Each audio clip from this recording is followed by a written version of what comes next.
Have you ever realized someone was watching you while you were asleep? Because in these true college stories, the danger wasn't outside the room. It was already inside. It was move-in day at Penn State. My roommate, Marcus, seemed normal at first. Quiet, polite, kept to himself. The first week passed without a problem. Then the second Friday night, things changed. I came back from a party around 1 a.m. The room was dark, so I climbed into bed quietly. That's when I heard the breathing. Not normal sleep breathing. Slow, controlled, intentional. I turned my head and saw Marcus sitting straight up in his bed, perfectly still, facing me in the darkness. "Marcus," I whispered. "You okay?" No answer, just that steady breathing. The next morning, he acted completely normal. Made breakfast, asked about classes, like nothing had happened. But that night, it happened again. And the night after that, every single night, within 30 minutes of the lights going out, Marcus would sit up and stare at me. During the day, he never mentioned it. After 2 weeks, I decided to record it. I hid my phone under my pillow and hit record. 20 minutes after lights out, he sat up. The breathing started. Then, after almost an hour, Marcus stood up. His footsteps came closer. He stopped beside my bed. I could feel him standing over me, breathing inches from my head. Then his hand touched my hair. He slowly ran his fingers through it. I didn't move. I pretended to sleep. After what felt like forever, he walked back to his bed. At sunrise, I watched the video. The silhouette clearly showed him standing over me for nearly 2 minutes. I went straight to the RA. Within 3 hours, I was moved to another dorm. Later, I heard Marcus was kicked out of school. No one ever told me why.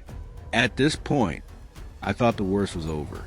I was wrong, because this time, whoever was watching us wasn't supposed to be there at all. My junior year at UCLA, I lived in an off-campus apartment with 3 roommates. Old building, cheap rent, 3rd floor. We had a sliding glass door that led to a tiny balcony.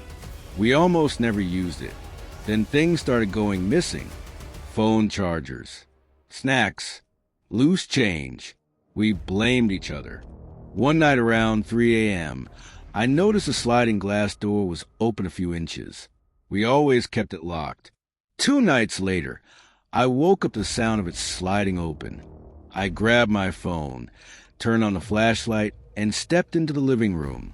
There was a man standing there, not one of my roommates. He was older, wearing dirty jeans and a dark jacket, a backpack hanging from one shoulder. We stared at each other for a few seconds. Then he bolted out onto the balcony. The police found scratch marks around the lock.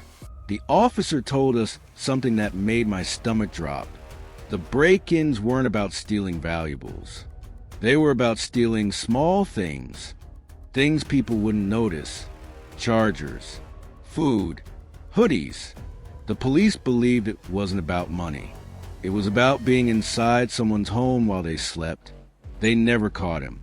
For weeks, every sound woke me up. I kept wondering how many times he'd stood in that apartment before we ever saw him. Sophomore year at Arizona State, I had a night class that ended at 9 p.m. One rainy night, walking back to my dorm, I noticed a woman about 50 feet away. She matched my pace. When I sped up, she sped up. When I slowed down, she slowed down. I stopped to check my phone. She stopped too. I changed direction. She followed. I started running. She ran. I burst into the library and turned around. She stood at the bottom of the steps, hood up, face hidden. After a moment, she turned and walked away into the darkness. Campus police never found her. A week later, I saw a missing person flyer outside my classroom. A female student. Last seen leaving a night class in the same building. They never found her. Freshman year at the University of Florida, students started talking about a man seen late at night in the stairwell, always between the 7th and 8th floors, always facing the wall. I saw him once, standing completely still. A few weeks later, police sealed off the stairwell. Behind the wall where he always stood, they found a hidden space. Inside were stolen student IDs, room keys, clothing, and a journal. It listed student schedules, when they slept, when they showered. The man was never identified.